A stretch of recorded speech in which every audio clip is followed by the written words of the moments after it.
Ei você, leitor e leitora do Portal do Holanda, eu sou Humberto Amorim e eu estou de volta nesta segunda-feira, reiniciando, né? É sempre um novo começo. Mas sabe o que é bom sobre esse novo começo? É que eu não vejo a hora de chegar aqui para começar a fazer novamente aquilo que eu escolhi como a minha atividade profissional. Apresentar entrevistas, levando para todo mundo os conhecimentos que são trazidos para os estúdios onde eu trabalho por personalidades, por pessoas notáveis, como Ulisses Tapajós, que é meu amigo há tanto tempo que eu nem bem me lembro quanto tempo faz que nós somos amigos. Isso é doce, isso é maravilhoso. E olha, ele veio conversar com a gente sobre sucesso, sobre vitória. Mas mais importante, como é que a gente se prepara para isso? Como é que a gente consegue se empoderar para poder dizer amanhã, como ele diz hoje, eu consegui. Eu podia, não sabia, agora eu sei que posso. E a prova está aí. Para quebrar um gelo sobre essa entrevista, que sempre ela é caracterizada aqui no Hora H pela informalidade, eu vou dizer para vocês uma coisa. Ulisses Tapajós é um grande profissional que conseguiu matar a cobra e mostrar a cobra. Ele mostra a cobra. Daqui, ó. Matei, tá aqui ela. Entendeu? Ele não... Vocês estão entendendo o que eu quero dizer? E falando sério agora. Falando muito sério. Eu, depois que publiquei que o Ulisses Tapajós viria aqui, olha só de declarações fraternas, de amizade e de admiração por ele, eu recebi no meu Instagram, no meu WhatsApp, na minha página do Facebook. Tá tudo lá para quem quiser ver. As pessoas, Humberto, puxa, esse cara, entenderam? Então é o seguinte, para muita gente, o Ulisses é uma grande, mas grande forma de exemplo. Ele é um exemplo a ser seguido para muita gente. Agora, eu, como amigo dele, eu já estou no outro patamar. Sabe o que eu acho dele? Ele é uma inspiração para mim. O Ulisses, profissionalmente falando, como pessoa, como amigo, para mim ele é uma grande inspiração. E é por isso que eu estou muito à vontade em fazer essa entrevista hoje e acho um privilégio da minha carreira jornalística hoje fazer essa entrevista. É um privilégio, um grande privilégio. Ei, não vão embora, porque o que esse camarada vai falar aqui, ninguém jamais falou aqui nesse estúdio. E vai fazer bem para você e para mim. Eu volto já. Se quero te amar e te amar e te amar muitos anos, cuida bem de mim. Então misture tudo dentro de nós. Olha só, 15 segundos de comercial e a gente foi comunicado aqui que, olha os coraçõezinhos aí, todos os coraçõezinhos, um monte de coraçõezinhos subindo aí. Mas vamos começar a entrevista, já falei demais, quem está aqui para falar é ele. Ulisses, meu irmão querido, Ulisses Tapajós, grande profissional, grande exemplo profissional, o homem que personificou a atividade industrial na cidade de Manaus. Me diz uma coisa, o seu pai era um garçom, a atividade principal dele era agregar valor de simpatia, valor de atendimento, valor de alegria àqueles que iam lá para o restaurante onde ele trabalhava. Essa era a função dele, essa é a função de um bom garçom. Ulisses, você, depois de se tornar um grande industrial, você não acabou fazendo a mesma coisa, só que agregando valor à profissão das pessoas, agregando qualidade de vida às atividades no chão da fábrica, agregando conceitos importantes de segurança para que as pessoas pudessem, baseados nisso, progredir Não há um paralelo entre o que o seu pai fazia e o que você fez como um grande industrial? Querido amigo Humberto, muito obrigado por essa introdução extraordinária, extraordinária. Essa menção que você faz agora, meu pai, eu vou estar detalhando para você um pouquinho mais, ela é extraordinariamente verdadeira. Antes, deixa eu dizer aos nossos amigos telespectadores de que a nossa amizade, essa bondade, essa generosidade, é porque nós somos amigos há 54 anos. Não é brincadeira não, A né? gente disputava partidas de futebol aí pela nossa Manaus antiga há muitos anos atrás. Pelada, porque nós nunca chegamos lá. verdade, Tentamos ser verdade. profissionais, mas fomos barrados lá Fomos barrados, devidamente barrados. na peneira. De maneira que é uma felicidade estar aqui com você. Eu venho satisfeito, alegre, feliz. Esse é um momento de rara felicidade. Obrigado. Até porque você me dá a oportunidade não só de revê-lo, falar com os nossos amigos telespectadores, de trazer aqui algumas memórias. Você falava do meu pai. Meu pai e minha mãe tiveram uma história linda. Eles casaram muito jovens, apaixonados. Meu pai com 17 anos, a emoção bate. Minha mãe com 16 anos, casaram por amor e começaram a viver intensamente. Era uma época em que não tinha o controle da natalidade, então a cada ano chegava um rebento. Rapidamente a nossa família cresceu muito, nós somos 8 irmãos, perdemos 3, hoje sou eu e mais 4 irmãs, nós somos 5, e nós tivemos da parte dos nossos pais um apoio extraordinário, até porque meu pai com 17, minha mãe com 16, quando casaram, os filhos chegaram. Dois adolescentes. 2 adolescentes, casados por amor, casados apaixonados. E aí meu pai, então, os filhos chegando, não havia ainda uma formação escolar suficiente, meu pai tinha que criar a garotada, ele então foi trabalhar na noite, ele começou a trabalhar em ambientes noturnos, começou como ajudante de garçom, depois foi maître, em ambientes de prostituição, eu digo isso com muito orgulho, porque meu pai e minha mãe, com todas as dificuldades daquela época, eles criaram uma família de uma maneira excepcional. Nós somos uma família que foi alicerçada em valores religiosos muito fortes, e nós fomos criados com valores morais muito fortes. A nossa educação doméstica foi privilegiada. Nós aprendemos, ensinado pelo meu pai e pela minha mãe, de que a gente tinha que ser honesto, de que a gente tinha que ser solidário, de que a gente não podia ser egoísta, de que a gente tinha que procurar fazer bem ao próximo, respeitar o próximo, de que a gente tinha que ser estudioso. Me lembro bem que meu pai e minha mãe passaram a minha infância toda dizendo: meu filho, a única forma de você vencer na vida é se você estudar muito, você trabalhar muito e você tratar bem as pessoas. Você vai ver que as pessoas serão a forma que você vai encontrar de ter sucesso na vida. Humberto, nós ouvimos aquilo tudo atentamente, até porque quando não ouvia, tinha lá um negócio chamado palmada, que hoje não existe mais. Nós respeitávamos os nossos pais, não é isso? É verdade. Nós somos, puxa vida, hoje a gente tem um mundo bastante difícil. Eu fiquei traumatizado com aquele acidente lá de Suzano. E de tudo aquilo que eu li, de tudo aquilo que eu li, a verdade é a seguinte: o problema hoje é a família.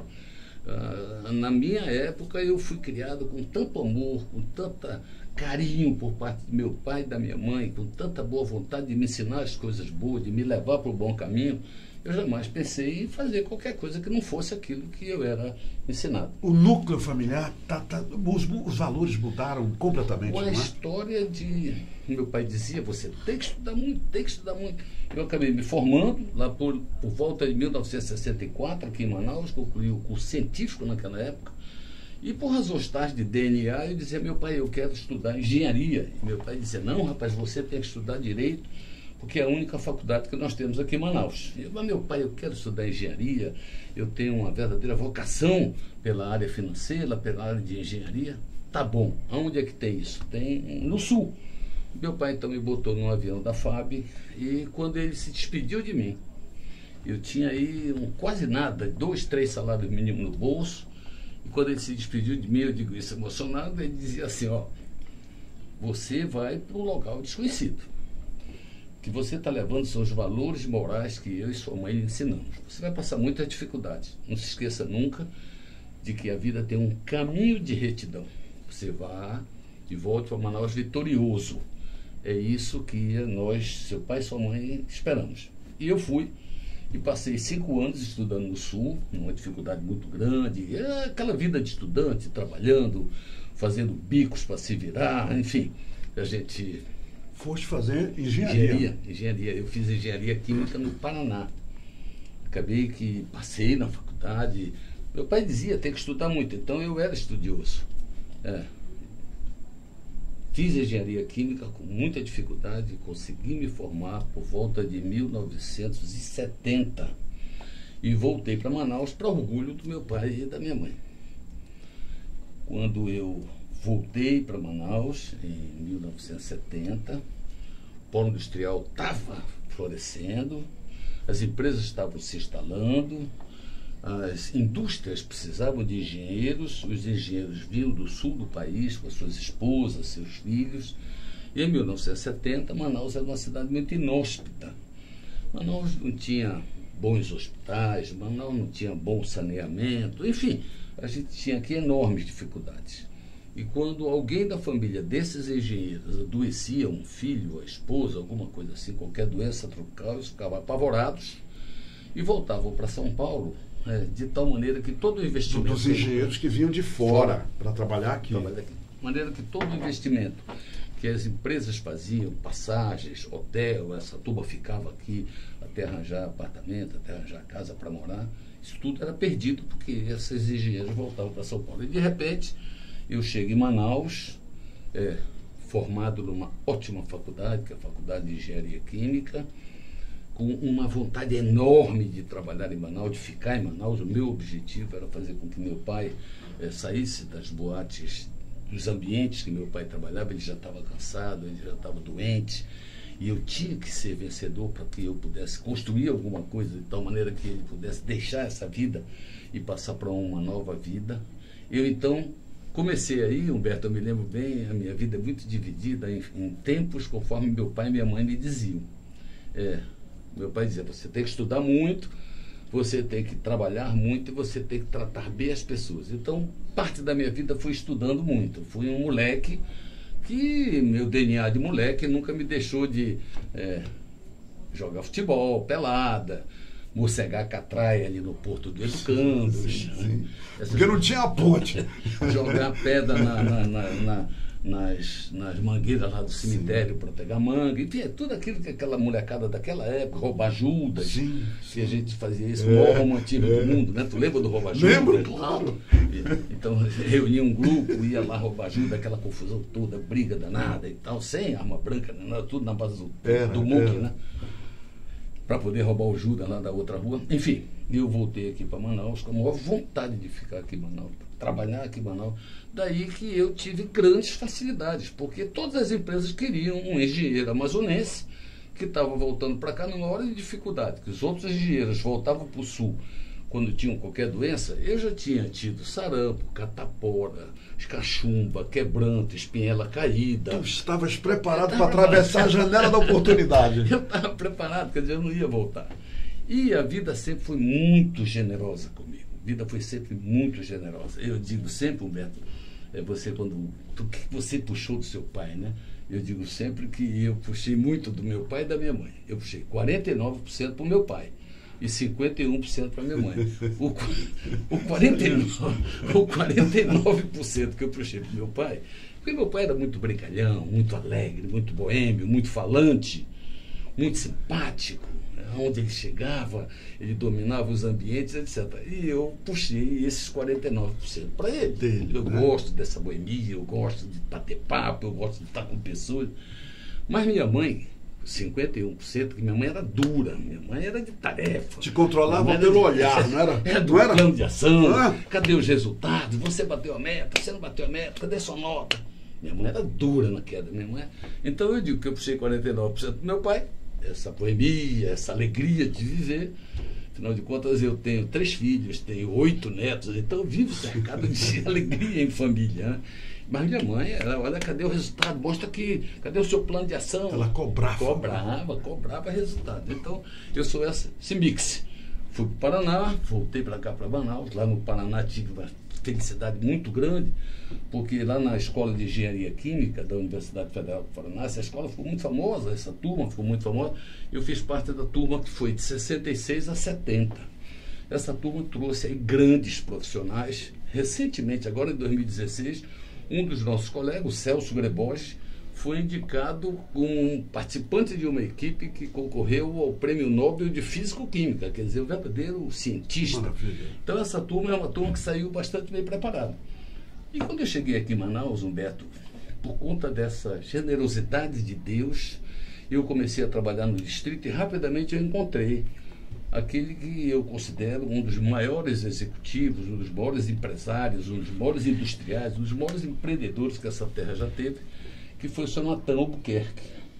Seu Natan era dono das lojas Credilar. Da moto importadora. Não é? O Natan queria sair da moto importadora e queria ir para o distrito. E nisso nós começamos então uma série de empreendimentos. Eu trabalhei com ele, junto com ele, diretamente na construção, diretamente no funcionamento, na Ambev, que fica ali hoje ao lado da Donça Arena, no novo hotel, na Motor Honda, que é a maior empresa. Ele esteve envolvido em todos esses segmentos. Ele era sócio delas, né? Na Friopesca, uma fábrica de gelo que ajuda muito os pescadores aqui na nossa região. E, por último, na Multibras. Então, eu tive a possibilidade, com o seu Natan, de aprender na prática, de usar na prática tudo aquilo que eu tinha aprendido na universidade. De maneira que eu tinha uma base técnica muito forte para trabalhar os desafios da tecnologia daquela época. Mas o fundamental, meu companheirão, aquilo que me deu grande sucesso, grande projeção, foi que eu aprendi com meu pai e com a minha mãe no sentido de saber tratar as pessoas. As pessoas, elas querem ser respeitadas, as pessoas querem ser ouvidas, as pessoas querem ser valorizadas. Então isso eu aprendi com meu pai e minha mãe e isso eu usei ao longo da minha vida toda.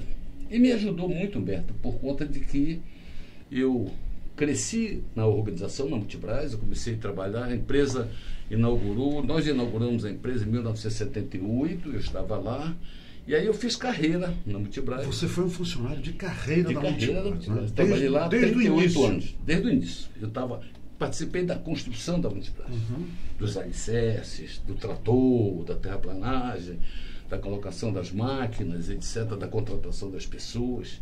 Participei desse time. Isso tudo começou. Você sempre trabalhou direto com as pessoas, Ulisses? Sempre. Nunca fui do escritório. Eu sempre fui do piso de fábrica. Sim, é o chão de fábrica. Do chão de fábrica. Sempre fui do chão de fábrica. De maneira que eu tinha uma característica que me tornava muito admirado, muito querido, muito respeitado. Porque minha mãe dizia assim: meu filho, trate bem as pessoas, e as pessoas vão lhe tratar bem. Sim, é natural. Então, o que eu fazia, Humberto, o meu sucesso todo é tratar bem as pessoas, é saber ouvir, Quando te perguntam falar. Qual é a razão do teu sucesso, essa é a tua resposta? Essa é a minha resposta. Eu tratei bem as pessoas, Saber eu continuo tratando bem as pessoas. Formar boas equipes. Então, na Multibras, eu fiz carreira. E quando foi em 1993, o presidente Collor estava mudando o Brasil, tomou 2 medidas que impactou você e a todos nós. A primeira delas, ele levou a nossa poupança, você lembra? Lembro. Nós não tínhamos nada, mas ficamos só com R$50. É verdade. E segundo, ele abriu a economia para a entrada de produtos importados e acabou com os compristas em Manaus, né?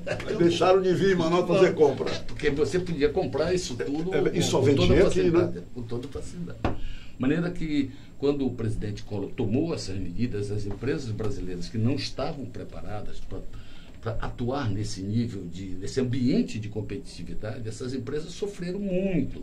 Muitas empresas fecharam, muitas empresas foram vendidas. Muita gente perdeu emprego. Muita gente perdeu emprego. Aqui em Manaus, 1993, foi um ano desesperador. Nesse ano, eu estava fazendo carreira, eu era muito admirado pelas nossas pessoas, nós tínhamos cerca de 1.450 colaboradores, e eu fui chamado pelo presidente da empresa lá em Chicago, e ele me dizia assim: olha, você vai ser presidente da empresa para você fechar essa empresa em 6 meses, porque você é amazonense, você tem sangue de amazonense, você entende bem o seu povo e você sabe o que tem que fazer para fechar essa empresa. Você foi guindado a presidente da Multibras com a missão de fechar a Multibras. Fechar a Multibras. Então, quando eu voltei lá do exterior, eu não sabia o que fazer, eu vinha pensando o que fazer, eu não estava preparado para isso, naquela época eu era gerente de produção. Mas uma coisa eu tinha certeza, eu tinha que dizer a verdade para o nosso pessoal, por conta de que eu trabalhava com muita credibilidade, eu não mentia.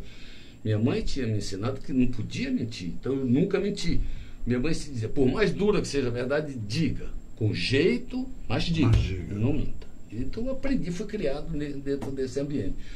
E aí eu voltei a Manaus com essa missão. Já presidente já nomeado. Com a chave do cofre. Com a chave do cofre e tudo. E aí nós reunimos o nosso pessoal. Eu sempre tive a facilidade de falar.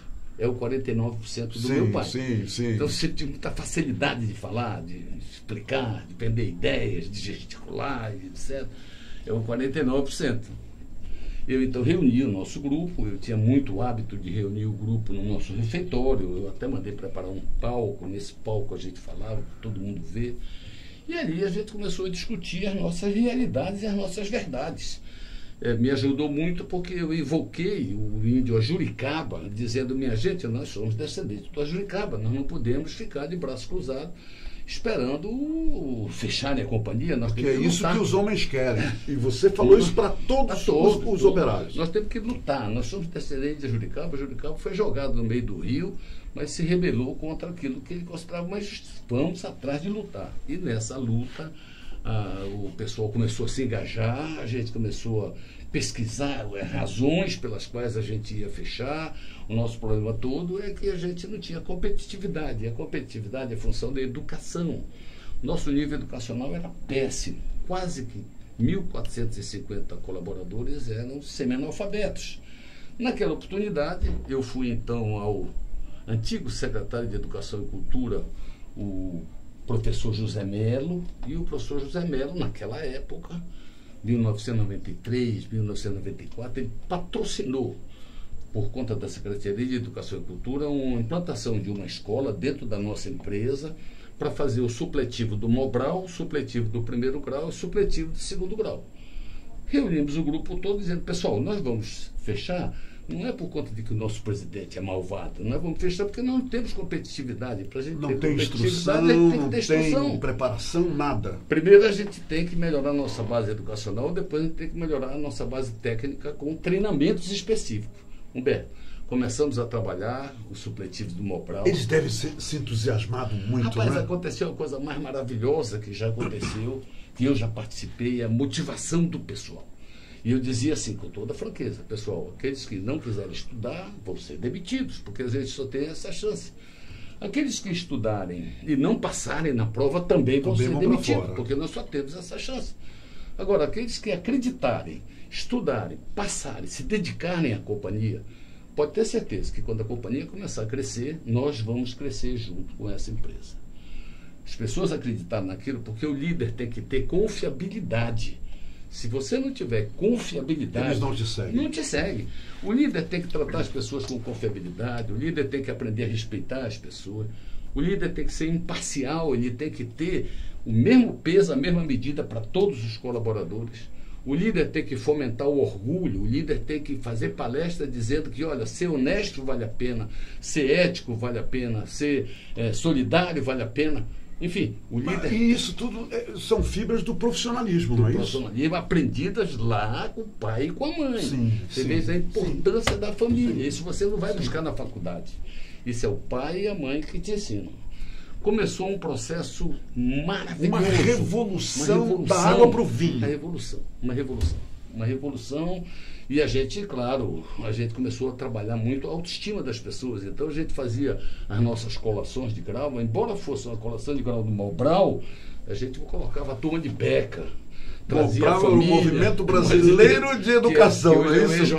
EJA, Educação de Jovens e Adultos, é isso. Certo é que nós tivemos aí cerca de 95% dos nossos colaboradores que se formaram dentro da empresa E aí eu dizia para eles, primeira coisa que a gente fez, começou a melhorar os resultados, primeira coisa que a gente fez foi começar a patrocinar o pagamento das mensalidades das universidades para aqueles cursos que diziam respeito à nossa empresa. Para que eles progredissem, Para que fossem progredissem. mais longe ainda. Progredissem. E aí, Humberto, isso começou em 93. Quando foi no ano de 2000, a gente já estava todo vapor. Nós, mais uma vez, dissemos, olha, a partir de hoje, essa empresa, Multibras, não vai contratar mais ninguém do mercado, a não ser aqui na base da pirâmide. Qualquer vaga que a gente tenha, alguém tem que subir. Alguém tem que subir. Lindo, lindo. Isso foi a maior explosão motivacional. A tal ponto que, quando eu me aposentei, o meu substituto veio da nossa equipe. As pessoas, então, se tomaram de uma vontade de trabalhar. E hoje a empresa vai muito bem, obrigado. Tá aí nós tivemos que vender a empresa por conta de que há uma questão, depois nós vamos falar, quando a gente falar sobre o polo industrial, há uma questão que é crucial, que é a mercadologia. O produto que a gente produzia deixou de ser produzido. Ok. A Multibras, a Multibras foi vendida. Ela foi vendida por conta de que o nosso produto acabou. Então, a gente, para manter os empregos, a gente tinha que procurar novos mercados. Mas o que você, a missão que lhe deram para fechar, você Não, virou a mesa. Pelo contrário.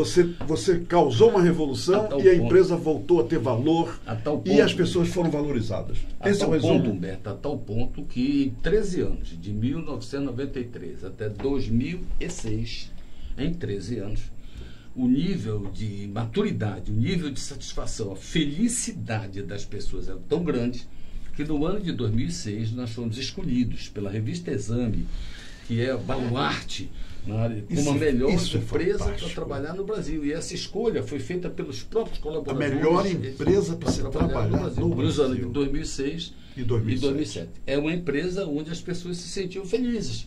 Eu nunca me esqueço, são memórias. A melhor empresa para se trabalhar é aquela onde as pessoas se sentem felizes. Acabou. Não tem outra coisa, não é isso? Nós criamos uma fórmula de sucesso que foi aplicada, e é aplicada em qualquer organização, que diz assim, o melhor modelo de gestão diz assim, pessoas felizes conseguem sempre os melhores resultados. Então, quando você... Como é que é isso? Pessoas felizes conseguem sempre os melhores resultados. Então, quando você torna uma pessoa feliz, você conquista essa pessoa para o seu sonho. É claro, você tem que... Uma pessoa é feliz quando ela é respeitada, quando ela é valorizada, quando ela é desafiada na sua criatividade, desafiada a participar das decisões da empresa, quando ela é reconhecida, a medalha, a fotografia, o abraço, o muito obrigado. Funcionário do mês, os americanos fazem muito isso, né? Quando ela é reconhecida e quando ela é recompensada. Sim. Nós não vivemos para dinheiro, mas nós precisamos de dinheiro para viver. Claro. Por isso, quando a empresa vai bem e tem lucro, nós criamos programas como o Programa de Participação nos Resultados, que hoje é lei, mas a gente fazia isso antes de se tornar lei. Ulisses, me diz uma coisa. Linda essa história. O nosso tempo, entendeu? Me diz uma coisa.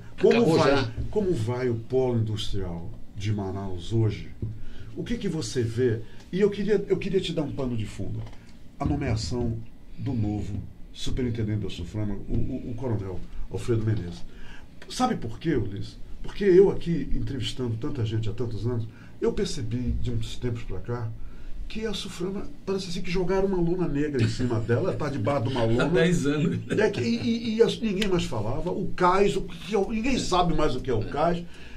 O que você vê hoje com essa mudança de governo, né, a outra filosofia de governo, e também o novo superintendente? As perspectivas são boas? É isso aí. Olha só, Humberto, quando eu me aposentei, eu tenho 3 filhos e 8 netos, então sou muito preocupado com o legado que eu deixo para os meus descendentes, para a minha família. Quando eu me aposentei muito preocupado, por conta de que a gente passou agora por essa crise. Sim. Quando eu me aposentei, agora, segunda vez. Primeiro me aposentei no distrito, depois me aposentei no serviço público. A gente estava saindo dessa crise terrível, perda de empregos, perda da atividade econômica, e eu comecei a ter aí uma crise existencial grande. Qual é o futuro que eu vou deixar para a minha geração? Porque você não via? Eu via um futuro... Você não via um futuro... Eu via um futuro bastante difícil.